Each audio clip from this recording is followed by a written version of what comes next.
Dia isap dua sedut, dia buang. Membazir. Ini saja melawak saya. Jangan seronok bila orang panggil sayang. Karipap jatuh pun orang panggil sayang.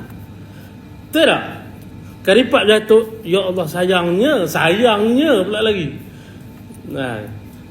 Orang sebut sayang jangan perasan.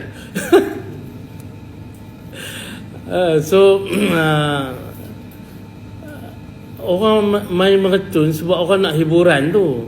Seronok kan tengok cahaya, tengok bunyi tu.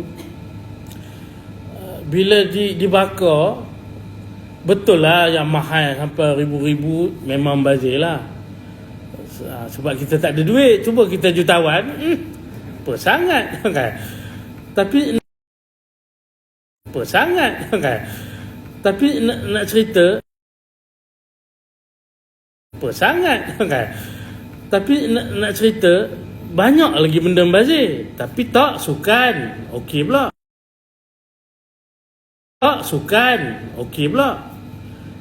Formula 1 tu membazir ke tak? Tentu rasa membazir tak? Main bola tak nampak membazir. Dia tak ada apa rugi kan. Sepak bola, dah sepak kejar pula kan. Tak ada apalah, membazir tenaga je. Tapi orang tak kata pun membazir. Tapi Formula 1, berapa banyak minyak dia guna?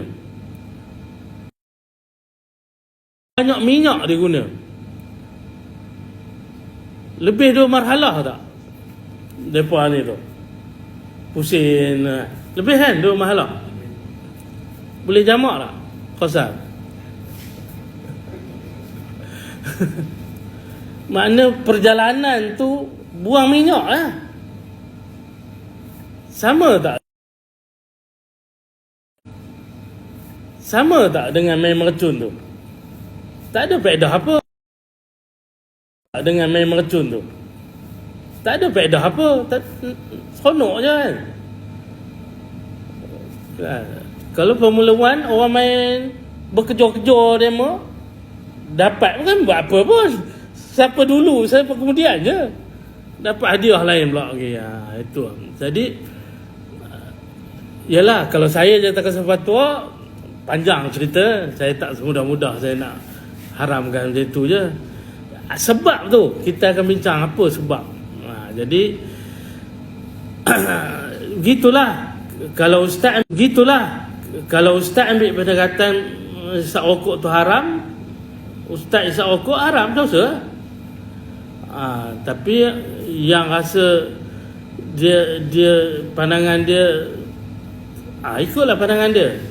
Kita ni apa yang kita yakini berdasarkan dalil.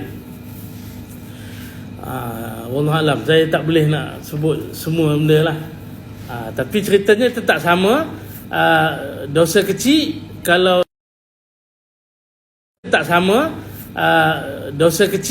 kalau selalu buat setiap hari, dia jadi dosa besar lah. Betul.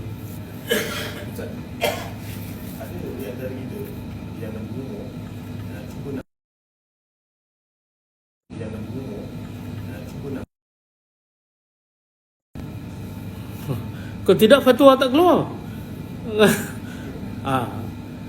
Saya bukan nak jangan diviralkan pula benda macam ni kan. Tapi nak cerita, bagi orang yang berfatwa haram itu juga, dia kena tengok kes lah. Orang yang dia tak isap rokok, nak try lah, seronok pula tengok kawan isap. Mula try itu berdosa. Bila 2-3 kali try, dia jadi ketagih. Orang ketagih, tuan-tuan kata haram. Haram tak haram, dah ketagih, nak buat apa dah? Jadi usaha dia kena usaha untuk hilangkan ketagih. Tapi selagi belum hilang ketagih, kita tak mampu nak kata tak haram kan. Dia ada had dia. Tengoklah dosa ni, teruk benar nak ngira. Malaikat tahulah kerja dema. Nak nulis yang mana baik, mana jahat. Malaikat tahu kaedahnya. situasi kita, hadnya macam mana. Jadi tak boleh rangkum semua. Nampak je orang isap rokok, fasik. Sebab tu saya nak sebut, fasik ini kalau kita nampak orang berlaku pun, kita tak boleh mendakwa atas peribadi dia. Berdosa kita duk kata orang fasik. Sebab tu fasik ini perlu dibicarakan di mahkamah. Kalau ada apa-apa hal kita tak setuju dengan dia, dakwa di mahkamah, saya tak setuju dia ni jadi saksi sebab dia ni fasik. Ada bicara dan bicarakan betul ke dia fasik. Hakim akan mengisytiharkan dia ni fasik, baru boleh. Kalau kita secara peribadi, dia macam isu mengkapir lah apa, itu semua tak boleh lah. Dia bukan kerja individu, itu kerja pemerintah. Orang murtad pun pemerintah yang kena isytiharkan. Kita tak boleh kata bayang tuan-tuan, Sayyidina Abu Bakar jadi khalifah, orang yang tak bayar zakat diperangi. Enggak senang nak perang rakyat, mana boleh kan? Tak bayar zakat je kan? Tak bayar zakat je. Hari ni berapa ramai orang tak bayar zakat. Tapi sebab Sayyidina Abu Bakar kata, aku tetap akan memerangi mereka yang membayar zakat zaman Nabi dan mereka tidak mahu membayar zakat setelah kewafatan Nabi. Lalu kenapa? Hujahnya kerana mereka menafikan hukum zakat. Maknanya Nabi dah wafat, sampai sudah tak ada, mana ada Nabi dah. Maknanya bagi mereka hukum zakat termansuh. Sebab tu mereka dianggap murtad. Sayyidina Abu Bakar memerangi golongan murtad, bukan memerangi orang. Tak boleh lagi jadi saksi.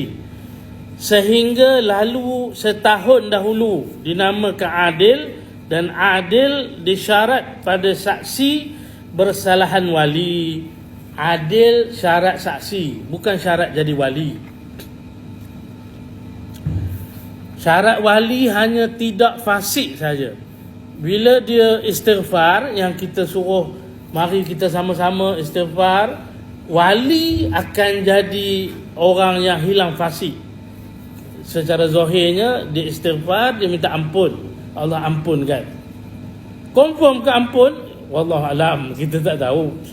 Tapi zahirnya dia sudah minta ampun, dia hilang fasik. Tetapi dia tidak boleh jadi saksi ketika itu hingga berlalu setahun. Setahun tu bukan setahun saja, anggaran tu setahun.